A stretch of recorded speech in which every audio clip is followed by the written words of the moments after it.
Assalamualaikum warahmatullahi wabarakatuh. Perkenalkan, nama saya Triana Yulianti dari Prodi Teknik Industri UIN Sunan Kalijaga Yogyakarta dengan NIM 24106060028. Di sini saya akan menjelaskan mengenai nasih dan mansuh. Nah, di sini saya mengambil materi dari video YouTube yang berjudul Ilmu Al-Quran dan Tafsir, Nasah Mansuh, di mana narasumbernya yaitu ada Ustaz Ahmad Sarwat LCMA. Ilmu nasih dan mansuh dalam Al-Quran membahas tentang ayat-ayat yang menghapus atau nasih dan yang dihapus atau mansuh selama proses turunnya wahyu selama 23 tahun.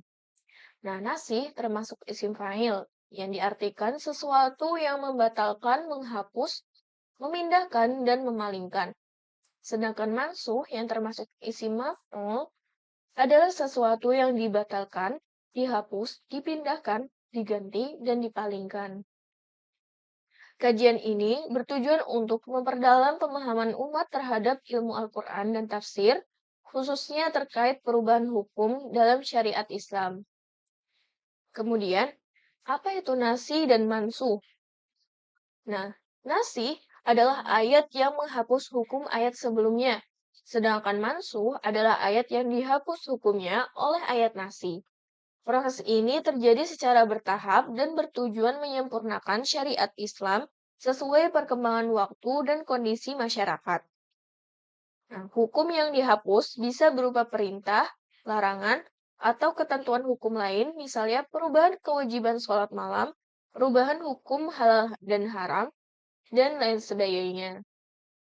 Kemudian, ada pula pengertian nasih lainnya, yaitu secara bahasa, nasih memiliki beberapa makna, yaitu penghapusan, peniadaan, atau pemindahan hukum. Secara istilah syar'i, nasih adalah penghapusan atau pembatalan suatu hukum syariat dengan dalil yang datang kemudian.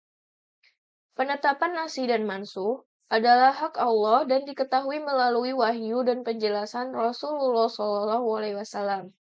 Tidak semua ayat dapat dinasah, dan perubahan hukum hanya terkait dengan aspek hukum syariat, bukan akidah atau kisah umat terdahulu.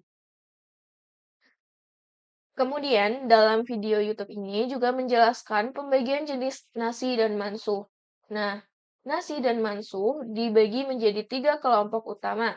Yang pertama, lafal masih ada, hukum dihapus. Nah, artinya, lafal ayat tetap ada dalam mushaf, namun hukum ayat tersebut tidak berlaku lagi. Contohnya, surat Al-Muzammil, ayat tentang sholat malam. Yang kedua, ada lafal dihapus, hukum tetap berlaku.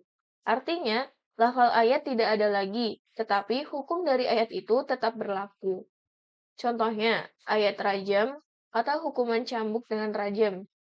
Nah, kemudian yang ketiga, ada lafal dan hukum keduanya dihapus.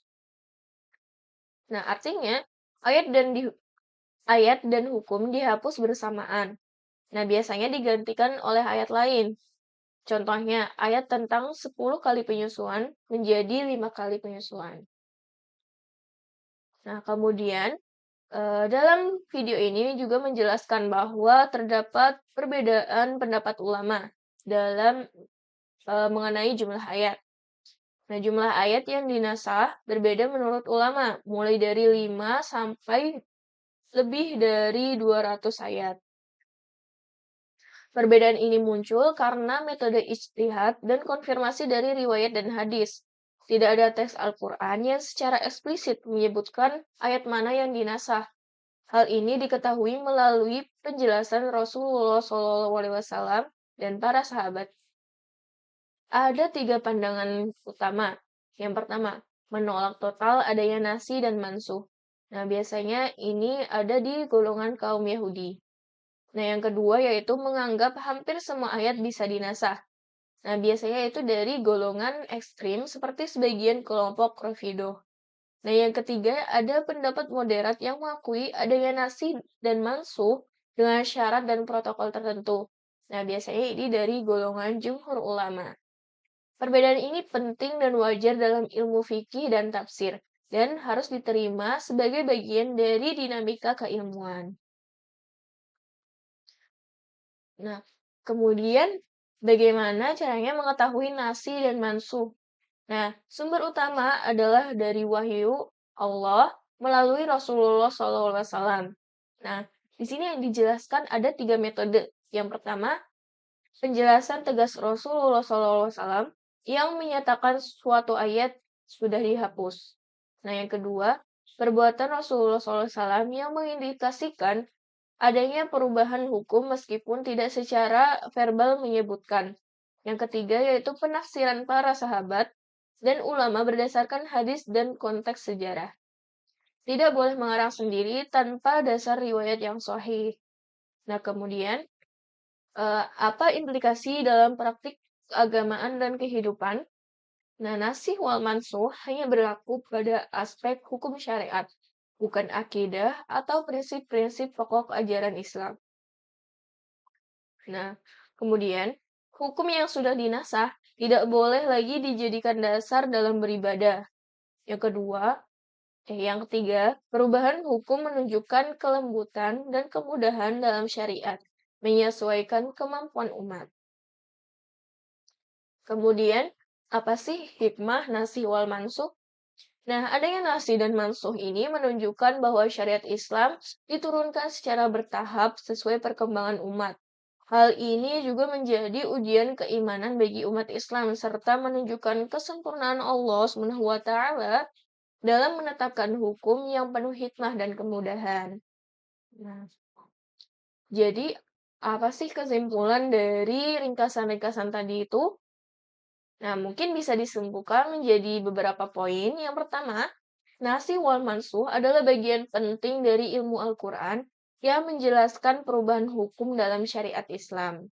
Yang kedua, proses ini adalah bagian dari kesempurnaan dan kemudahan hukum Allah serta ujian keimanan umat. Yang ketiga, terdapat perbedaan pendapat yang wajar di kalangan ulama terkait jumlah dan jenis ayat yang dinasah. Yang keempat, memahami nasikh dan mansuh memerlukan ilmu khusus dan tidak boleh sembarangan mengklaim ayat tertentu sebagai nasikh tanpa dasar riwayat yang jelas.